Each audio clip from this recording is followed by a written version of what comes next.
Okay guys, welcome to the show. And it's me again, Paul P. This time we're gonna make it different. Okay, first of all, I'd like to thank my sponsor. No, I'm just kidding. I don't have any sponsors. I'm going to make Argentina corned beef. Not this one. I actually got Bolzico beef. If you remember, I did a vlog on the launch of Bolzico beef. That's Nico Bolzico's beef. This is what it is. Huge slab of oyster blade cut, which I will now make into corned beef. Okay, so let's go and start prepping our stuff. See ya. First of all, guys, no offense to Argentina corned beef. This is actually okay. But I wanted to challenge myself by making my own corned beef. So I got in touch with Nico Bolzico. Nico Bolzico's company, and I ordered a slab of oyster blade.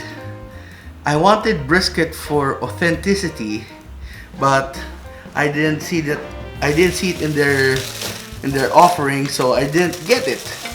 That's why I got this. Now, I'm not making this whole thing into corned beef. It's too big to fit into my what do you call this, in my Ziploc bag. But I will basically cut this in half. See? This is good beef. Look at that, guys. Look at the marbling in that. Now, why did I choose Bolzico beef? Bolzico beef is technically imported Argentinian beef. Angus beef imported from Argentina. Sorry, my Tourette's are coming up. It's from Argentina, and I've tried it before, and I'm actually impressed by the flavor of their beef. It's 100% grass-fed, and this one has been wet aged for a while. Oh, look at that. Ooh. They call this this cut was actually called as Marucha. Nice. Okay. So, which part will be used for corned beef? I'll be choosing this end, the thicker cut, because I believe that thick cut corned beef is really good.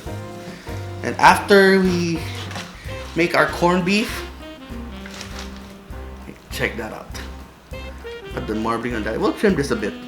Make this one big chunk of corned beef, and then the trimmings will have steak with my friends. See that? Look at that. This is not actually fat, this is sinew, but if I cook it right, this is gonna be melty goodness. Okay, let's trim this silver skin a bit. Look at that. This silver skin actually doesn't melt in the cooking process, which will make your corned beef quite tough. See that? We'll take as much off as we can, and then eventually we'll have really lean corned beef. Okay?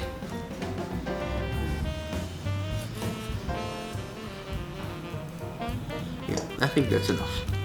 Yeah, there's a bit here, but I'll leave that on for texture. Okay, so now people are asking, how do you make corned beef? Simple. This is what you need. Ta-da! You have to immerse the beef in a brine solution, specifically sugar and salt. But you have to include flavors to it. We have cloves, we have bay leaves, we have peppercorns, we have curing salt and cinnamon. Now, you're supposed to use juniper berries, but since I couldn't find any juniper berries here in the Philippines, I found that cardamom has a piney flavor, piney scent that works well with corned beef. So we'll put this all in a pot. Salt, all the spices, everything in a pot. Okay? And then we will add water to this. You can see, adding water. And then we're gonna have this simmer in the stove so that we can dissolve the sugar and the salt. So we'll move on to the stove. Okay, so I changed cameras. This one's now taking a video of this. So start off by starting the fire and boiling this so that,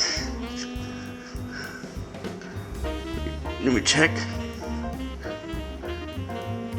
Yes, it's recording. Okay, we'll start this fire. We'll let it boil.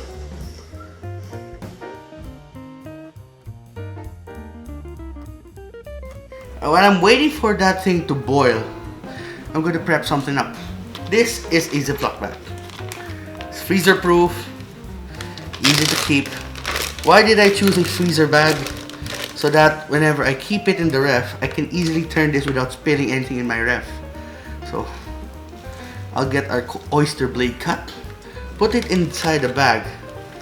Make sure that it's really inside, in the middle, so that when we have to let that cool first. Then we'll pour that inside and leave this in the ref for 10 days. Okay? Okay guys, my brine solution is actually boiled already. I just didn't continue the video because my camera died. Damn low bat.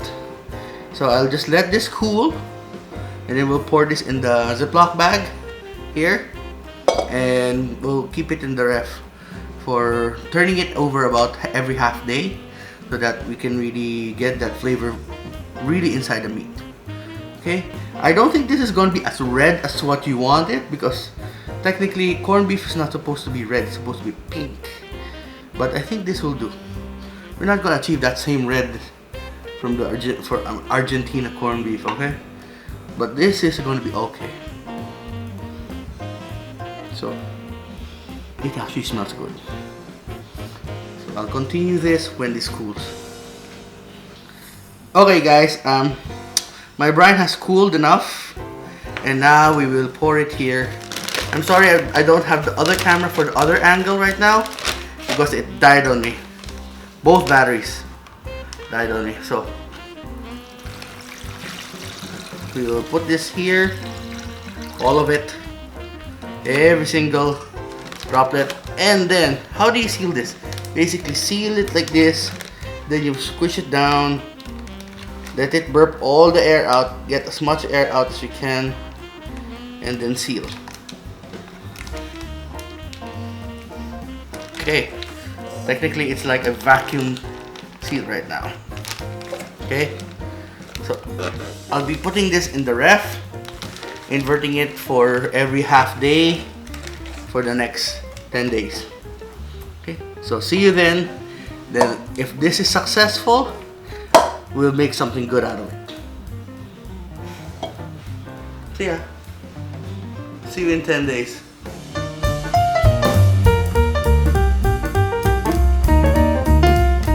Okay guys, 10 days are up and this is what the beef has this is what the beef looks like now. Okay, this is my first attempt at making corned beef, so give us a try. First of all, once it's done curing, you slice your onion. Okay, now basically what I'll be doing is roughly cutting this onion because I have to make a rack at the bottom of this pot beside me. Just basically to keep the beef above the surface of the pot. Okay, to help that, I'm also going to use 1 carrot. Cut the body. Actually, don't need to peel the carrot since you're not going to eat it anyways. You're just going to use it as a wrap and as an aromatic for the corned beef. There. Then, see, it's already in the pot. You now put your beef on top of that and you add water just enough to cover so that you have to simmer this for at least 2 to 4 hours or basically until it's tender. Okay, so let's start start cooking this and see you in about 2 to 4 hours. See ya.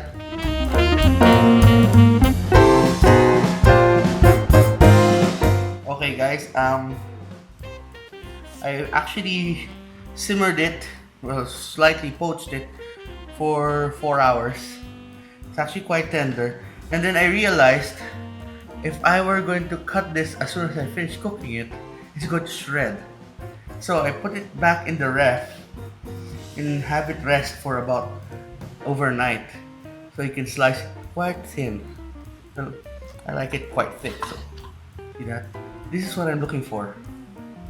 You see, it's also kind of pink because of that cure.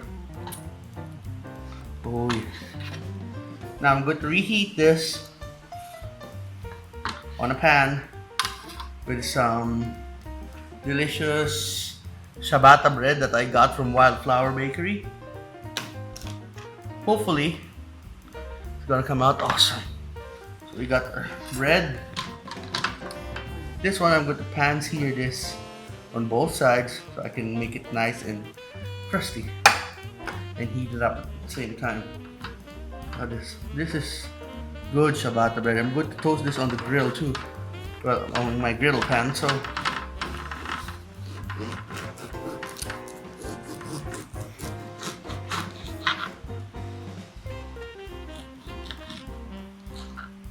look at that. This serrated knife is not agreeing with me this morning. There it is. It smells good. Okay, recording is okay. My pan is somewhat hot already, so what I'll do is this: get my piece of bread, put a bit of EVOO on it so that it can brown nicely. Put it on one side.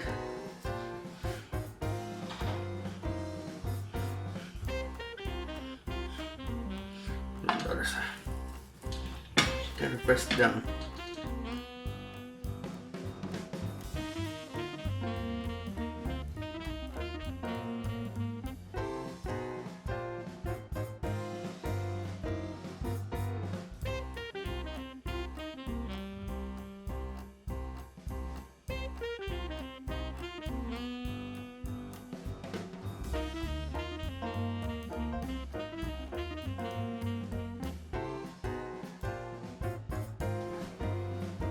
I hope it's not that smoky on the video.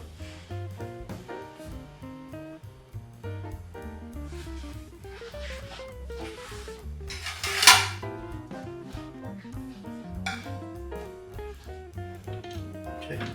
Yes, that's what I'm looking for. I don't want it burnt, I just want it nice and charred. This guy is okay. Okay, so we have toasted our bread. We'll move to our next pan. Now, I'll show you a technique that I learned from watching, what do we call this? Cooking shows. Okay? This is basically how diners, you know, diners, street diners, how they make their eggs. What you'll need is a cover, a non-stick pan,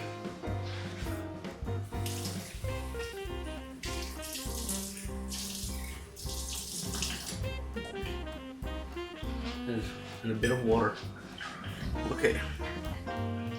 So get your pan nice and hot.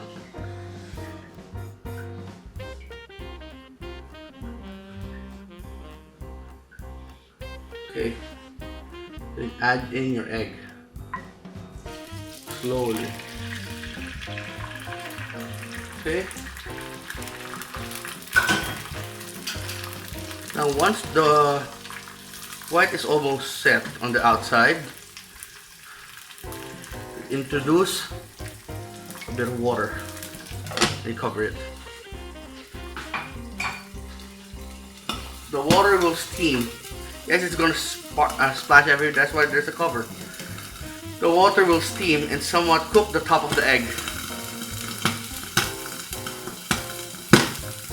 Yeah, I know. It's scary, but that's what I learned.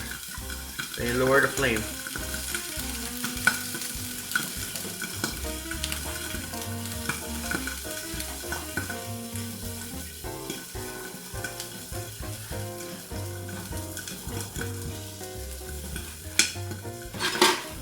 Okay.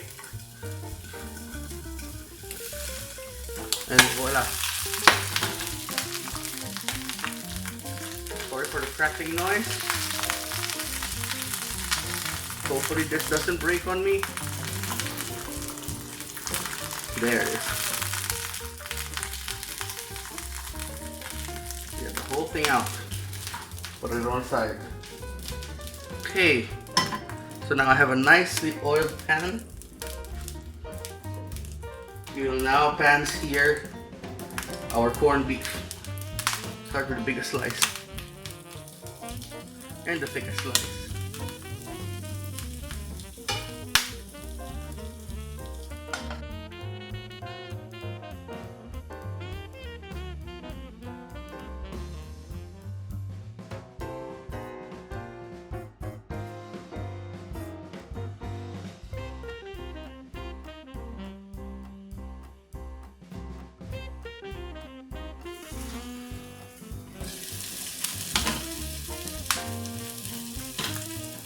Check on our corned beef.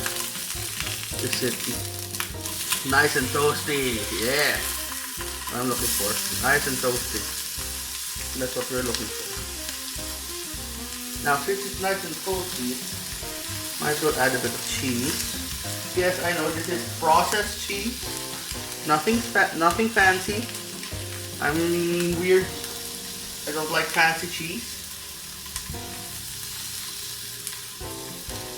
Then we'll cover this. So let that cheese melt. Ooh.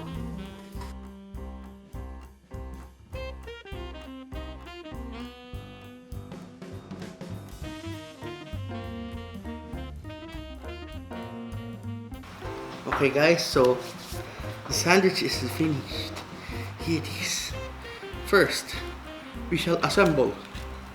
Sandwich assemble! Just kidding. Get a bit of mustard. Ooh. Always put mustard at the bottom because when you bite into it, you want your tongue to touch it first. Okay? And a bit of mayonnaise on the top. Yeah. Mayo. Now, here's what we're gonna do. I didn't add any greens, any veggies on this because this is a man sandwich. Manwich, technically. Hey, assemble. First, you put your thick slices of corned beef.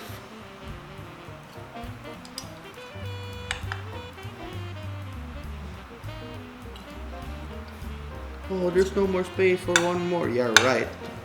There's always space for more meat. Then you put your egg on top of that. Oh yeah. Nice. And then you cover. Okay. So this is gonna be one hell of a sandwich. Let's try and cut it in half. Oh, look at that. We have explosion.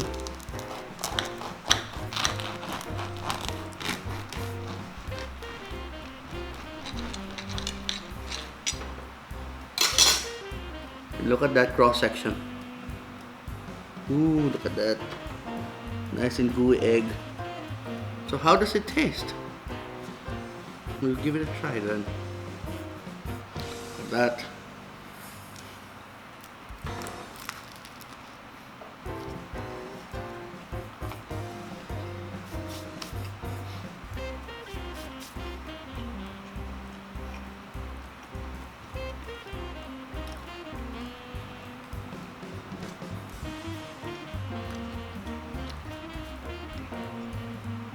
That corned beef has a certain flavor that's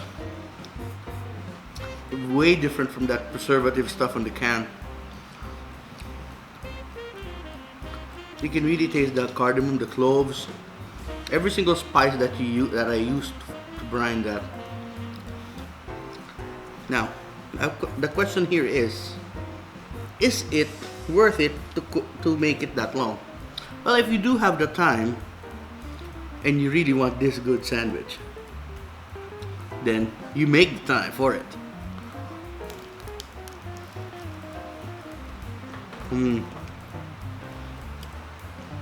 If you don't,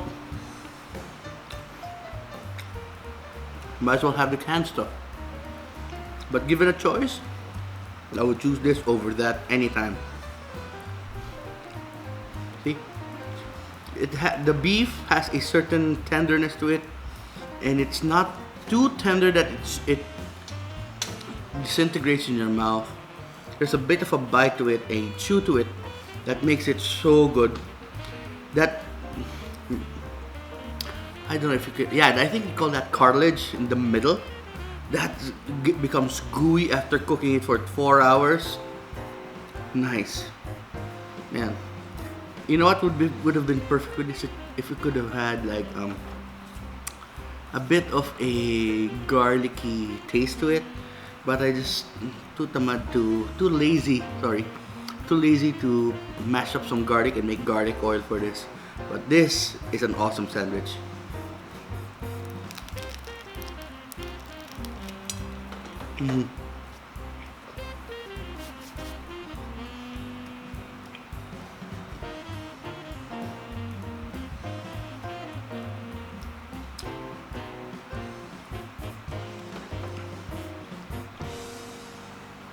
That slight salty, creamy taste from that cheese, perfect. Yes, I know it's generic cheese, but still. So, this is actually my lunch. I've been waiting for this for 12 days. See? Cured it for 10. Cooked it in 1 day. Let it sit overnight. So this is the 12th day that I've been wanting this. And I believe it is worth it. Okay? So thank you for watching the vlog. Don't forget to like and subscribe. Follow me on Instagram at Gutom, never Busog. On Twitter at Gutom, and on Facebook at Gutom, never Busog. So till next vlog, see you in the dining room. And this is awesome Bolzico beef, guys. Have a sandwich on me. Tara, kain tayo.